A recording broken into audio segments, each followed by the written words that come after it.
going on, y'all? Welcome back to my world. It's World Pass here with another review video for y'all today. If you're here, I assumed you had already watched my spoiler-free review of the Chainsaw Man Reze arc movie. Well, this is going to be completely different. We're going to go in-depth with a lot of my favorite scenes, and as a manga reader, how I thought of the adaptation as a whole. So if you don't want to know anything about the movie, go watch the one that doesn't have spoilers. If you wanted more out of that review, this is the place to be. Let's talk about it. Chainsaw Man movie Reze arc was amazing.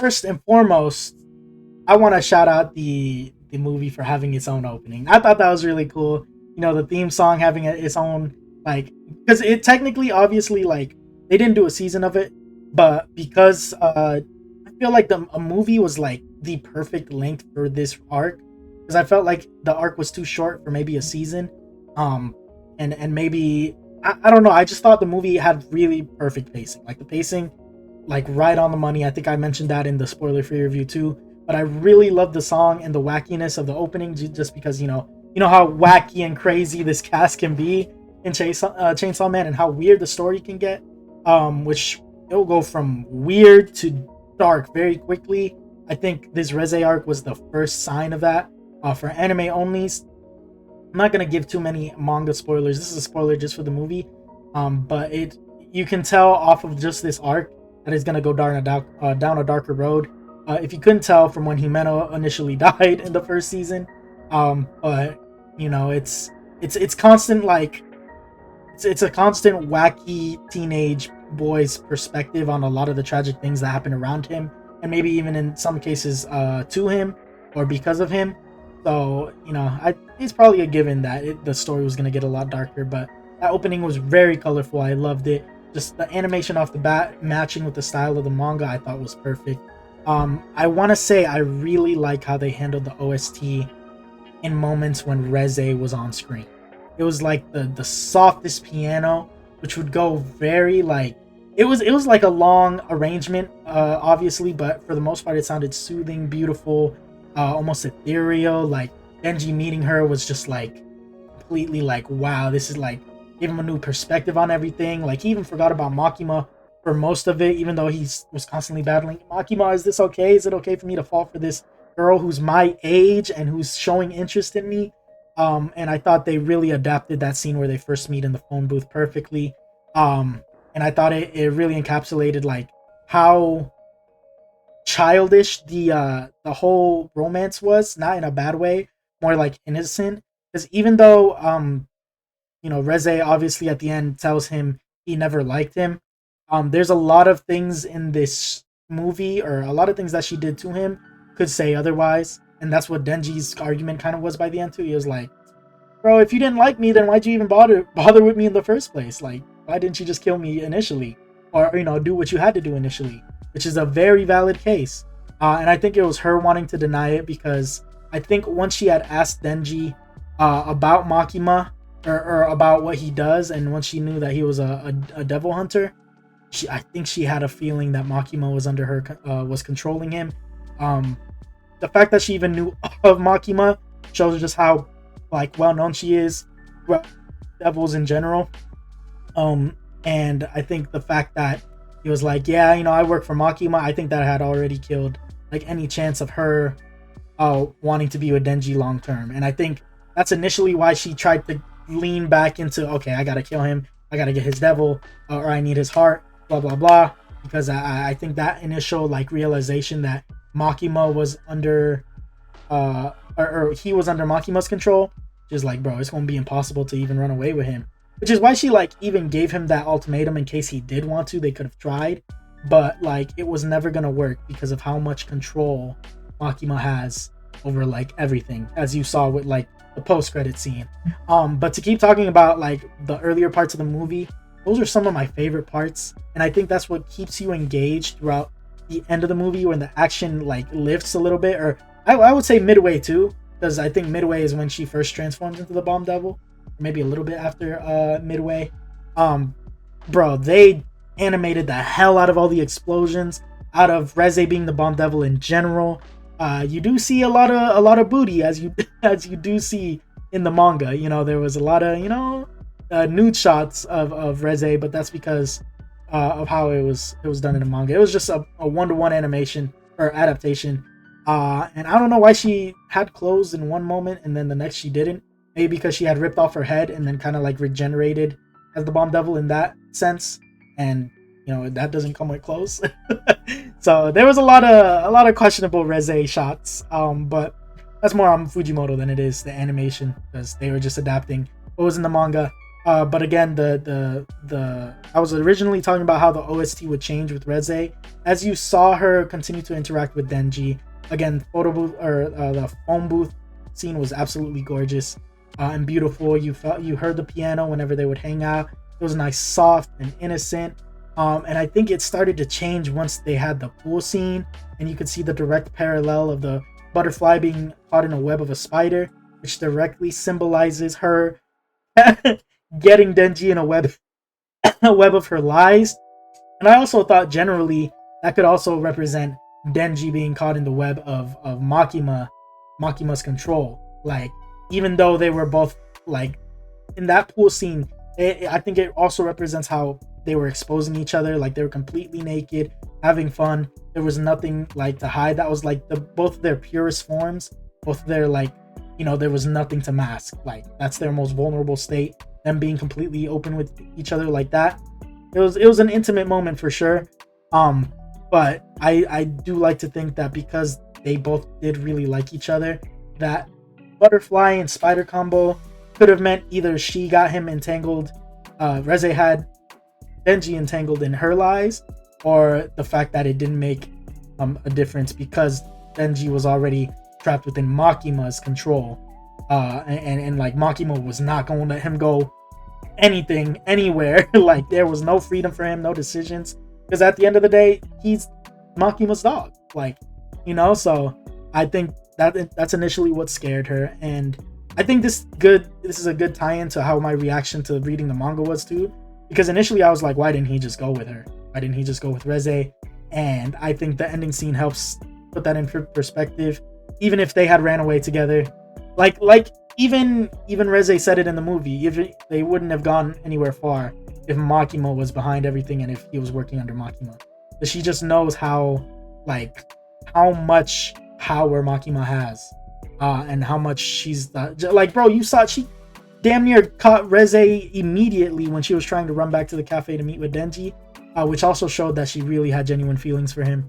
And I think her battling Denji was just her trying to deny and suppress her feelings, because she knew what she had to do. I think she initially thought that having Denji's heart would give her freedom. Again, I don't remember. I read the manga a long time ago. But her fighting Denji was like, it was just a beautiful, like, tragic masterpiece. Because obviously Denji liked her a lot too. But at the end of the day, they were both ignoring clear, like, signs of conflict in that relationship that had even gone through. And again, the OST kind of really highlights this in times where she's being chased by the Typhoon Devil's host, and he chases her. You kind of like, once she starts fighting back, you can hear like the eeriness of the OST start to, like, it becomes like very like ethereal and very soft and innocent, like very like eerie, like, oh, there's something there. Like, even her face while she was choking out the dude on the floor was like, she got like no emotion. Like, this OST is currently representing what we're seeing on screen perfectly. And again, that was like, there was a little hint of that eerie piano noise in the OST when they were in the pool, like near the end of the pool section, especially when she was just like opening her arms for Denji to come. And it was just like, if you didn't think that was eerie, like, but again, for first timers, I think it was easy to like pick up on the fact that Reze has something off about her. There was something off. There was an ulterior motive, and obviously it comes to life when she bites off Denji's tongue after going in for the kiss, which blew me away when I first saw that in the manga. I was like, bro, y'all couldn't have just had a normal kiss? Like, why'd you have to bite off his tongue? And then I think she went back in for another kiss. I was like, gross, nasty HIV kiss. Like, what is happening? But again, visuals were amazing. They adapted the fireworks scene so much better than I thought they. I mean, not that I didn't think they would not do good, but it was just amazing. Like, they blew that out of the water. No pun intended. They blew the entire action sequences out of the water. Like, I wanted to experience this movie in 4D, but it was 3D too, and 3D be hurting my eyes. I was like, bro, give me 1D at a time. Pause on that. Like, it's either 4D or 3D. I'm not doing both. But yeah, as you can tell, I do want to go back and see it. I am trying to go see it again before my vacation. But yeah, again, every time Reze was on screen, it was amazing. Every time Denji was on screen, it was funny just to see how he was going back and forth in his own mind about whether it was good. It was like a good thing that he was falling for her or a bad thing. And then like them kind of opening up to each other about how they didn't go to school. I guess that was a really cool thing too, is that Reze initially hid the fact that she had never gone to school either. So in a way, again, it reinforces the fact that she had genuine feelings for him, because for them to both go and do something they had never done before, even though she acted like she had been at school before, it was just like a very like wholesome and vulnerable moment for both of them. It was like a really good experience.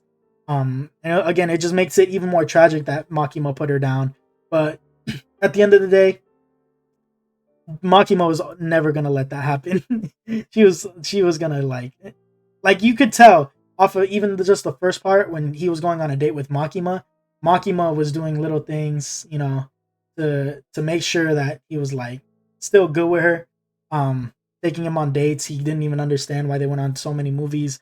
But at the end of the day, I think he really appreciated that date. And he enjoyed the experience, even the 1 out of 10 movies thing, because he enjoyed that last one a lot, and he felt like he had gotten closer to Makima, and I think she had done whatever she needed to do in order to make sure, like, yeah, he's still with me. He's still my dog, and nobody else is. So yeah, bro, what else can I say about them? Oh, I loved the Angel and Aki part. I love that dynamic in the movie a lot, because I feel like for me it was a little bit hard to understand their dynamic in the manga, and I think seeing it on the big screen was a lot easier. Like, they're like completely not on the same page, but like Aki still cares for Angel.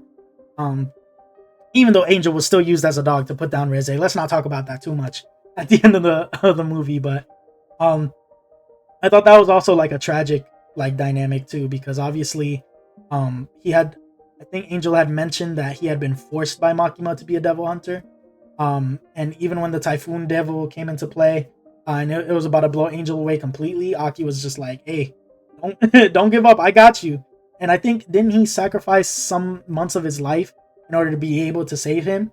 I think that was even better done adaptation wise, because I didn't understand a lot of Aki's Future Devil contract in the manga. Here it made more sense seeing it moving. It was like, oh, okay, so he shaves off some of his life to redo things that would have happened initially. So that's kind of cool. And it even made me realize, I was like, damn, Aki did have a good devil power, low key. Like, his contract with the devil was fire. Seeing all of Aki's previous friends too in his old, I guess, division, where they all knew Kon, where Reze pulled up and damn just bodied everybody, literally beheaded the captain and his closest friend, Aki's other closest friend, and literally was just like, I didn't feel like fighting, but this is to show you that I don't feel like fighting. Like, here, just give me Denji back. Like, you gonna give me two two heads of two of the people I cared about and tell me you didn't feel like fighting? That make me want to fight even more. The car chase scene was perfect. I didn't know how they were gonna do it. It looked gorgeous. It was amazing. I'm gonna tell you, every part of the movie was engaging. It was so well adapted. The pool scene was so very well adapted. The car chase scene, the scene with the Typhoon Devil and the Bomb Devil, Reze against Denji and Beam. And seeing Beam just made me happy. I loved seeing him on screen. He was so funny. I remember him being one of my favorite characters of this arc. Not only for the fact that he's super wacky and weird, but he did save Denji a lot of times, and he was a big reason that Denji was even able to fight against the Typhoon Devil.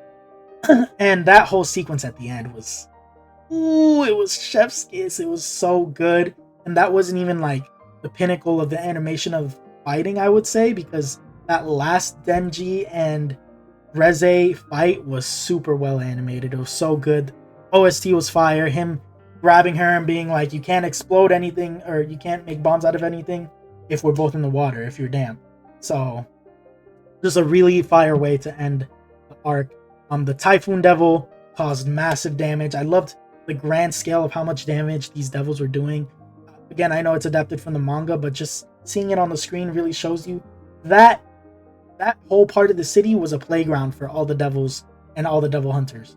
Like, they, bro, that typhoon claimed many lives. Reze's bombs inadvertently claimed many lives. Seeing the whole Kobeni gag where she's like up against the super strong devil for no reason, and she just can't move. I don't know how she survives. I really don't. The crow mask was super funny. I forgot his name. I forgot how funny he was in the Reze arc in the manga. I even forgot he was a character. Seeing him on screen was really refreshing. It was funny. He was like, hey, the plan didn't work. I'm gonna go head out. Kobeni, I'm out of here. Something like that. It was just funny. And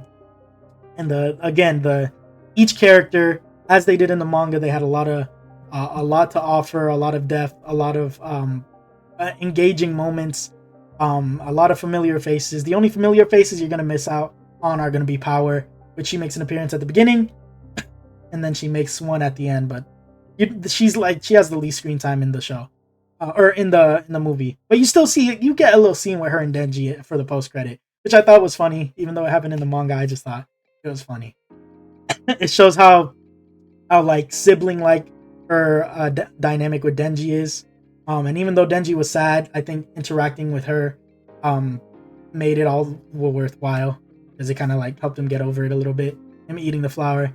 But yeah, it's a tragic romantic story, because obviously Denji finally met a girl that was like him. And again, I had forgotten in the manga that she was actually one of those Soviet orphans that they had found underground, which I forgot was even intertwined in this story until the one devil hunter was telling Aki about the origin of Reze. We get that before she gets clapped by Makima, but I thought that was a really, like, again, much easier to understand on screen. It could also just be the fact that I read this this arc so long ago that maybe I just forgot a lot of these crucial points, but it was refreshing to see it on screen and animated. Helped me understand it a lot better. And it was just really cool to see Reze's origin kind of come up like that. Obviously we knew she was a tragic character, and honestly she just seemed like she wanted to be free from a lot of things. And again, I thought she would have been the perfect girlfriend for Denji, but we weren't gonna get that. Makima wasn't gonna let that happen. Again, perfect visuals, amazing OST. I really do have to watch it again, because I feel like I want to experience that second half of the movie again. Not that the first half was bad, but I had to get up and pee in the middle of the last half of the movie. It was quick, but I felt like it took me out of the movie. I think I mentioned that in my in my spoiler-free review too. But yeah, Makima retains control of her dog Denji, and this should have very good. This is a good sign going forward into season 3, right? Or season 2, into the next season. Telling y'all that for anime onlys, next season probably gonna break the internet. Like, I don't even know if they've been working on it, but they did the Reze arc perfectly, as well as anybody could have done. Probably even better than like any other studio could have done. So shout out to Mappa. They always cook with their on-screen product for anime. Again, I enjoyed this movie more than JJK Zero. And I thought Reze was, I think the Reze arc in the manga was when I kind of started to lock in a little bit more and be like, yo, I'm enjoying this. I'm engaged. Like, I'm locked in. I felt that a little bit with the Himeno stuff in the first season, but I liked Reze's character so much, and this whole arc for Denji as well. I was just like, I gotta see where this goes. So I don't think there's any other spoiler thing I could talk about besides the fact that Beam and Denji riding Beam for that sequence at the end in the typhoon, and fighting the bomb devil at the same time. That was so amazing. And obviously, I think you saw in the trailer when Reze punched Denji through a like a skyscraper. You could see just the glowing of her bomb effects, and then she punched. Bro, Reze was actually boxing and beating the hell out of Denji. Like, you can't even lie. Like, Denji was getting worked like 80 to 90% of this whole movie. And it honestly took Beam helping him out to be able to like do anything about it. Like, she initially beat Denji until the other Devil Hunters got involved and helped him out. But oh my gosh, it was just gorgeous. She had so many impact frames, so many crazy boxing moments. And again, Beam came up clutch in the most ways every time. Denji seemed like he would get hit by something in that Typhoon fight. He ate him up, took all the freaking hits, and spat him out for that final encounter with Reze. So, all in all, hey man, amazing, amazing, amazing movie that I need to watch more than once. I'm so glad that we got such a great lineup of anime movies this year. We had Demon Slayer Infinity Castle, and then we had this. Like, going from Infinity Castle to this to JJK, like, JJK movie is obviously going to be some recap and then the new episodes, but I think I'm done spending money to go see those because I'd rather react to the new stuff for y'all, even if I have reacted or even if I have read the manga content already. So again, 10 out of 10 from me. Chainsaw Man is probably the most visual spectacle you will see other than Demon Slayer. I thought they were both very well done in terms of raw animation. I said that Chainsaw Man has better raw animation than Demon Slayer because Demon Slayer is super pretty, super clean. But like in terms of raw movement, I felt like Chainsaw Man did it better. There was a lot of just really raw and beautiful, colorful movement. And a lot of changes in art style, which fit, and it was gorgeous. It was a masterpiece. Again, tragic masterpiece, but a masterpiece nonetheless. So again, let me know what y'all thought. What did y'all think of the movie? I don't know. You know, you could get into spoilers down in the comments below. Not manga spoilers, but you know, because people aware some of the people haven't read the manga. But like spoilers for the movie, y'all can talk about it down in the comments below. And let me know how y'all thought about it. Like I'm giving it, like I enjoyed it too much. 10 out of 10. I can't give it anything less. Like if I thought it was a perfect adaptation, there's no reason it gets any less than a 10.